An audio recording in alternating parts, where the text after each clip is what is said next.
수능어휘 오늘은 준거 의존성 공부하겠습니다. 대상을 판단할 때 인간은 자신만의 준거가 있거든요. 준거는 영어로는 reference point, 즉 내가 판단하는데 참조하는 기준이 있어요.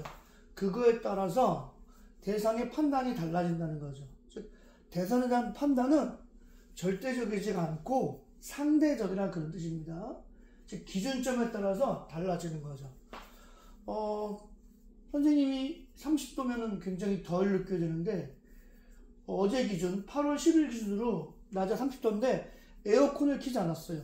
왜 그러냐면 그동안 서울 기온이 36도 막 이렇게 올라가니까 30도가 그렇게 덥게 느껴지지 않는 거예요. 그러니까 이 덥다는 것도 어떤 걸 기준으로 따라서 달라지는 겁니다. 그러니까 30도가 절대적으로 더운 게 아니고 내가 어디에 기온에 있으냐에 따라서 판단이 달라집니다. 35도, 36도까지 올라갔을 때 우리나라도 농촌에서 일을 해야 되잖아요. 내국인이 거의 없습니다. 외국인 근로자죠. 특히 베트남 이런 데서 오신 분들이 많아요. 농촌 인력량 덜어주는 단비 외국인의 계절. 왜 그러냐면 선생님 동생이 이쪽 관련된 일을 해서 잘 알거든요. 베트남 사람들은 40도 넘는 데서 생활했잖아요. 그러니까 그 사람들의 준거는 40도, 42도가 돼야 더운 거야. 그러니까 한국의 36도가 상대적으로 덜 더운 거죠. 그러니까 태양빛에서 일할 수 있는 거예요.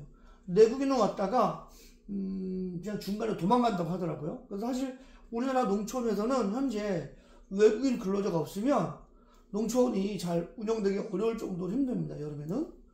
즉 덥다 안 덥다 이런 기준도 사실 다 이런 자기가 어디에 기준점을 두냐에 따라 달라지는 겁니다. 또 하나 예를 들어볼까요?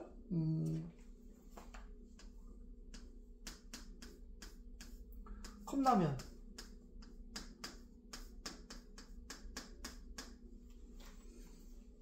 만약에 내가 되게 가난해서 돈이 없어서 고시원에서 돈이 없어서 컵라면을 먹어요.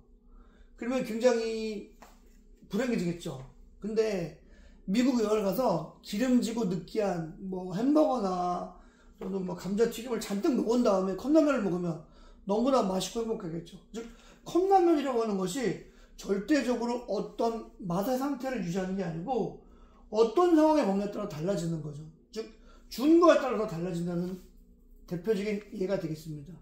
따라서 인간이 어떤 것에 행복을 느끼거나 선호를 느낄 때 그것에 따라서 굉장히 달라집니다.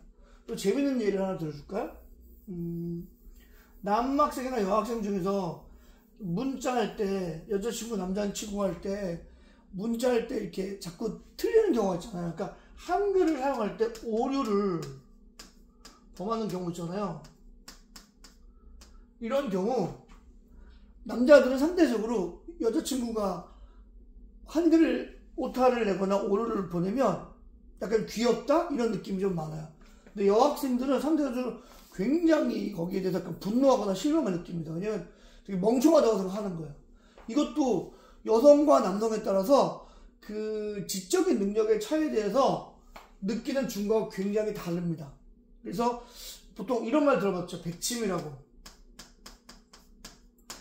그래서 남자들은 백치미에 대해서 굉장히 높게 평가하는데 내가 학생들을 가르쳐보는 입장에서 여론조사를 해보면 남자들은 굉장히 여기에 관대한 데 반해서 여자들은 이런 거 별로 안 좋아합니다. 그러니까 남자가 되게 잘생겼어도 되게 이렇게 막 너무 한글 모르고 이러면 되게 싫어합니다. 예를 들면